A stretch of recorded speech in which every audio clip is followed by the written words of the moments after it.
नमस्कार दोस्तों, मेरे चैनल में आप सभी का स्वागत है। दोस्तों, आज मैं रामायण के एक ऐसे पात्र के बारे में आपको बताने वाली हूँ जिनके बिना रामायण की चर्चा अधूरी है। ये वो प्रमुख पात्र है जिसके कारण रावण और अन्य राक्षसों का वध हुआ, परंतु ये माता सीता नहीं थी। ये थी भगवान राम की माता कैकेयी, जिन्हें रामायण में एक खलनायिका के रूप में प्रस्तुत किया गया है। जो रामायण में दिखाया गया है वह सत्य है, परंतु पूर्ण सत्य नहीं है। हमें माता कैकेयी के बारे में उतना ही पता है जितना हमें दिखाया गया है, परंतु रामायण में भी यह दिखाया और बताया गया है कि माता कैकेयी राम को भरत से भी अधिक स्नेह करती थी। स्वयं भरत भी अपनी माता से कहते हैं कि जिन राम को आपने मुझसे भी अधिक प्रेम किया, आज एक सत्ता की लालसा के आगे वह प्रेम फीका हो गया। माता, आपने भ्राता राम के साथ यह अन्याय क्यों किया? राजा दशरथ ने भी अंत समय में यही कहा था कि कैकेयी, तुम राम से सबसे ज़्यादा प्रेम करती थी, शायद कौशल्या से भी ज़्यादा। फिर तुमने अपने पुत्र राम के साथ यह अन्याय क्यों किया? मेरा मन नहीं मान रहा कि एक राज्य की भूख ने तुम्हारे अंदर की ममता को मार दिया है।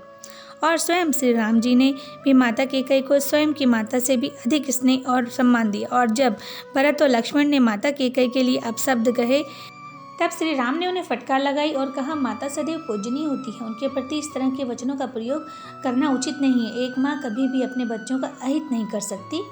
और जब माता कैकेयी, माता कौशल्या और माता सुमित्रा भरत के साथ वन में गए, तब भी श्री राम ने माता कौशल्या से पहले माता कैकेयी के चरण स्पर्श किए और वनवास के बाद भी उन्होंने माता कैकेयी को सबसे ज़्यादा सम्मान दिया।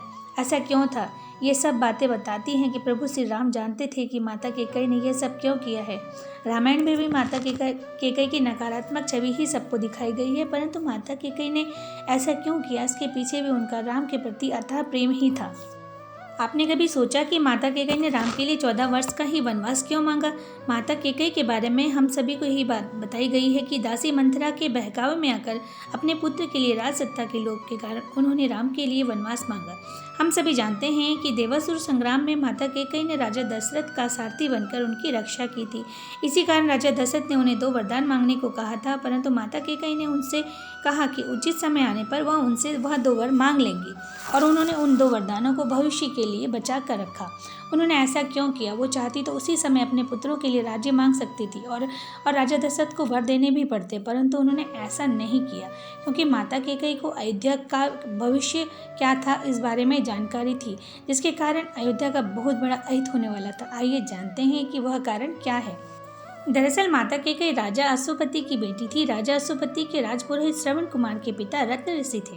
कैकेयी वेद शास्त्रों में भी निपुण थी, जिसकी शिक्षा उन्हें रत्ना ऋषि ने ही दी थी।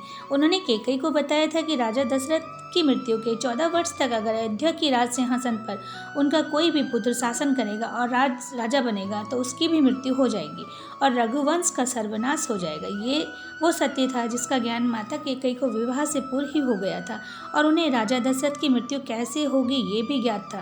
राजा दशरथ की मृत्यु श्रवण के पिता के श्राप अनुसार पुत्र वियोग में होनी निश्चित थी, और यह भी बताया गया है कि रावण के अंत के लिए भी इन परिस्थितियों का बनना जरूरी था। माता कैकेयी को स्वयं माता सरस्वती ने यह सब करने को कहा था। माता सरस्वती स्वयं उनकी जिह्वा में बैठ गई थी, जिससे माता कैकेयी के मुख से इस प्रकार के वचन निकले जिससे उन्होंने श्री राम के लिए 14 वर्ष का वनवास और भरत के लिए सिंहासन मांगा। इस प्रकार उन्होंने श्री राम और भरत दोनों के ही प्राण बचा लिए, क्योंकि अगर श्री राम स्वेच्छा से भी राजगद्दी त्याग देते तो भी भरत कभी सिंहासन स्वीकार नहीं करते, और श्री राम के प्रति इस तरह के व्यवहार के कारण तो भरत ने स्वयं की माता और सिंहासन दोनों को ही त्याग दिया। तो इस प्रकार राम और भरत दोनों ही जीवित रहे। तो राम को वनवास देने के पीछे भी माता कैकेयी का राम के प्रति अथाह प्रेम ही कारण था। वो राम को खोना नहीं चाहती थी, वो तो राम को भरत से भी अधिक प्रेम करती थी। फिर भला एक सत्ता पाने के लिए वे ये सब क्यों करती?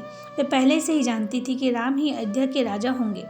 तो ये सब बातें तो यही सिद्ध करती हैं कि माता कैकेयी श्री राम को अति प्रेम करती थी, और इसी कारण स्वयं श्री राम ने भी माता कैकेयी को माता के रूप में सबसे उच्च स्थान दिया था। उन्होंने कभी भी माता कैकेयी से द्वेष नहीं था।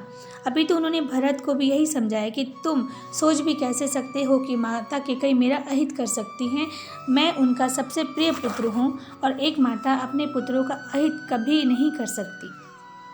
तो माता कैकेयी, जिन्हें कि रामायण में सही नहीं बताया गया है, उन्होंने श्री राम और अयोध्या को बचाने के लिए ही अपने ऊपर इतना बड़ा कलंक ले लिया। आज भी माता कैकेयी का उदाहरण एक बुरी माँ के रूप में दिया जाता है। वास्तविकता क्या थी ये तो श्री राम ही जाने या माता कैकेयी। परंतु इन सब बातों को जानकर मेरे मन में तो माता कैकेयी के प्रति आदर और सम्मान बढ़ गया है। आपकी इस पर क्या राय है मुझे कमेंट करके ज़रूर बताएं, और ये वीडियो आपको पसंद आई हो तो वीडियो को लाइक ज़रूर करें, और इसी प्रकार के रोचक तथ्य और कहानियों के लिए मेरे चैनल को सब्सक्राइब ज़रूर करें। तो आज के लिए इतना ही, मिलते हैं मेरी नेक्स्ट वीडियो में, तब तक के लिए जय श्री राम।